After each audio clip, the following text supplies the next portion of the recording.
Hey everybody, this is Dream, and due to my Xbox not wanting me to play games today, I am going to just talk about some of my favorite indie games of the last year or so. I just wanted to kind of highlight some games that I thought were really good that really don't get enough love, and so I wanted to kind of showcase them in a video. Make sure to comment below what your favorite indie games are. Even if we haven't covered them on the channel, maybe we'll cover them if there's something that you might be interested in. But drop comments below. Let us know what you think about these games, and then also let us know, uh, what your favorite indie games are. But I'm going to start with 100 Bullets. Now, 100 Bullets is a little shoot 'em up where you have to try to avoid shooting yourself, and you have to dodge bullets and stuff. And unfortunately, I can't show you gameplay because I can't play the game because my Xbox won't let me. But it just says that there's a whole bunch of different puzzles throughout the game, and you try to get the best scores you can. And when you do really good and beat higher difficulty levels on each puzzle, you can unlock some special items and things like that through the game. It's a very fun little game, and it really didn't get very much press or love in any capacity. And it's a minimalist game, but it's a lot of fun, and it actually has so many puzzles that there's a lot of time you can spend, and it's got a good replayability from that perspective. It is $9.99 as well, which I think is pretty fair for the price, and it has some good gameplay here. They also will be adding more content in the future. It already has had one title update, so it has 2000 gamer score. It's not a super easy gamer score game, but it is fun and replayable, and you'll have fun and feel like you've actually earned those achievements because the game is tough enough that it's not just going to hand you all those achievements easily. You will have to work for them, but it is rewarding in that perspective. And I just think it's a game that was really under valued and is a really solid game. And if we look at the ratings here, I think that pretty much every rating on the game is actually 5 star as well. This is a really good, nice little game here, except for this one. But they actually had some bugs early on, and they fixed them. And so I really do appreciate that too. A lot of games, especially smaller games, they'll come out, and the devs you'll never hear from them again. But this particular dev, which is Silverware Games, has been very good at keeping updates coming out for his game, and also for making an interesting game, and also making certain that it's, if it's broken, that it gets fixed, which a lot of gamers, game devs are not doing lately. I'm also going to mention that they do have a free trial, so you can check it out for free if you want to. So the next game I'm going to talk about here is Cursed to Golf. Now, I really find this game to be a lot of fun.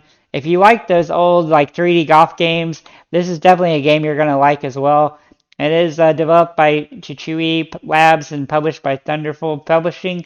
This game also came out last year. It is a very interesting game. It's kind of got a roguelike thing to it because you have cards that you can pick up that are going to help you get through the puzzles through the different areas. Now, there's lots of different areas, and there's a lot of different cards available. 70 plus holes. I think there's actually more than closer to 100. Can't remember exactly, but the number. But overall, I thought the game was a lot of fun. It has a lot of cool different aspects here, and there's a lot of enemies that you're gonna, have a basic golf off, swing off against to try to get the hole the fastest. And this is an enjoyable game. And like I said, if you like these arcade style golf games, this is one of the best ones I've ever played. And I did feel like it flew under the radar. And it is $19.99, but that price is actually really fair for the length of the game and how many different ways you can play it as well. And most of the holes have multiple places that you can actually win the hole, and so that also adds a lot to it. And there's a lot of different things in the game. I also noticed that the rating here is pretty solid as well.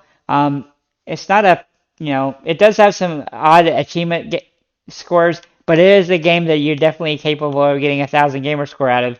It just is a little bit challenging, but it's definitely a quality game and one of my favorite games of the last year or so, and it's definitely worth playing.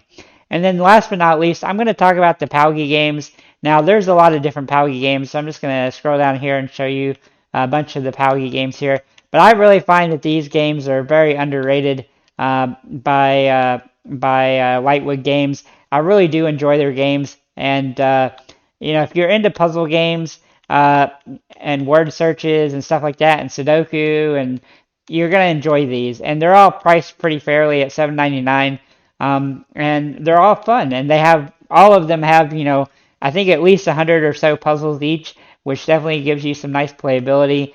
And so for the price point, they're really solid. I think this Alpha Set game was one of my favorite ones, but I liked quite a few of them as they're just, there's a little bit difference. This Word Sudoku game is probably one of my favorites, honestly, as well, because of the way it was set up. You could actually play Sudoku or with the words instead, and it really just added an element to the game that was very interesting. Um, Again, all these games are fun, and they're $7.99, so they're great to pick up and play and just have fun with whenever you want. So with that said, that's what I'm going to do for this video. I really did find these three different games, obviously different genres of games, but all very playable and fun, and kind of just nice games to kind of pick up and play and have a good time. And you won't feel like you're getting robbed at the bank either, buying a game which is broken and the devs don't care about. All the devs here, they fix the game's problems if they have any, which some of them haven't had any problems at all, like the Curse to Golf. But they always fix achievements and fix everything. And so I just wanted to give a shout out to some of these devs who work hard on these games and don't really get the attention that they deserve from the big channels. And so I just want to highlight these ones. So if you have any comments or questions, feel free to leave them below. Also, throw a comment down with your favorite indie games or favorite smaller dev games so that we can check those out if we haven't already. And thanks for liking, commenting, subscribing, and have a nice day, guys.